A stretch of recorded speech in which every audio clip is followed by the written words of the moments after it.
Why don't we talk about England then? Why don't we talk about Do we England? have to? It's Well, still raw. how do you feel?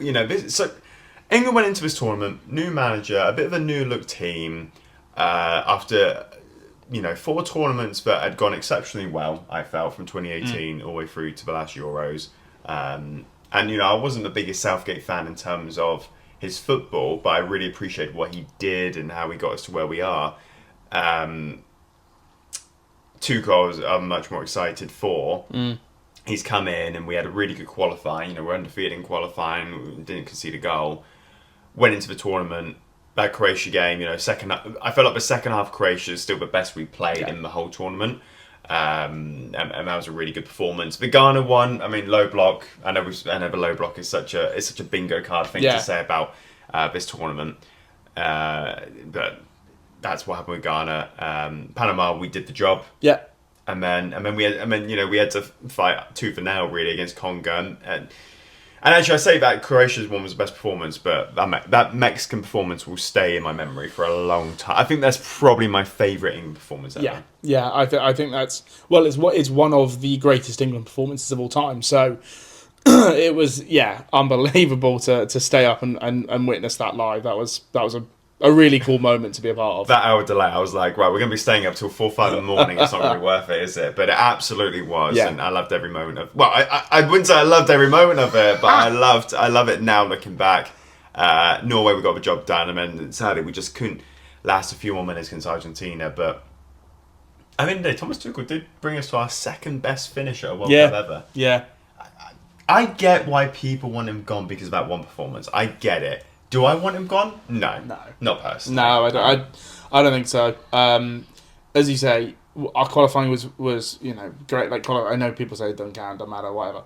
But when we played Croatia and just that, as you say, the second half performance is like, what? Like this is England now? Like this is how we're gonna play? Okay, cool. I'm invested. Tuchel to the moon.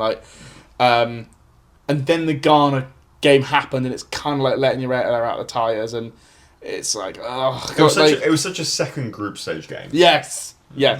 As you say, Panama got the job done fine. So I don't know. England's overall performance. You can't argue. It's our second greatest finish in World Cup history. I think. Do you know what annoyed me? The game that annoyed me the most was England v France. Because and listen, and don't come up with your pitchforks just yet. I get it. The occasion, what it meant, all of that, getting to a World Cup final for the first time since '66, all of that. That's why we weren't able to play against Argentina in the way that we played against France. Because third place games, notoriously, shackles are off, no defending, everyone goes for goals.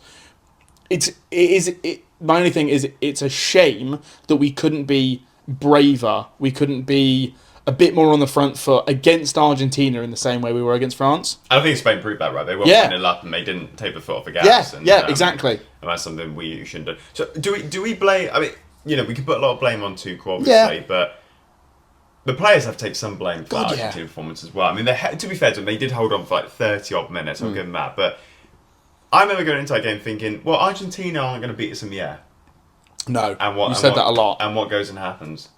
We had 3 centre-backs there and they couldn't stop Martinez from getting... I don't know. I know there was a lot of focus, but we did it against Mexico.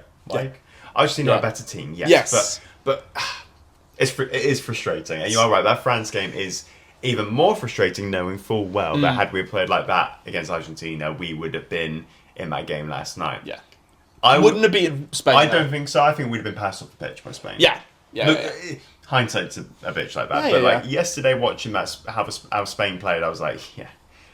But we had this conversation. I would rather have got to the final and lost than gone out in the semi-final. I said I'd rather go out to Argentina, but I think in the manner it happened, I would have rather gone to the final and lost. Yeah. Declan Rice, I think, put it best, is that there is still a little bit of frustration, sadness that they couldn't go one step further.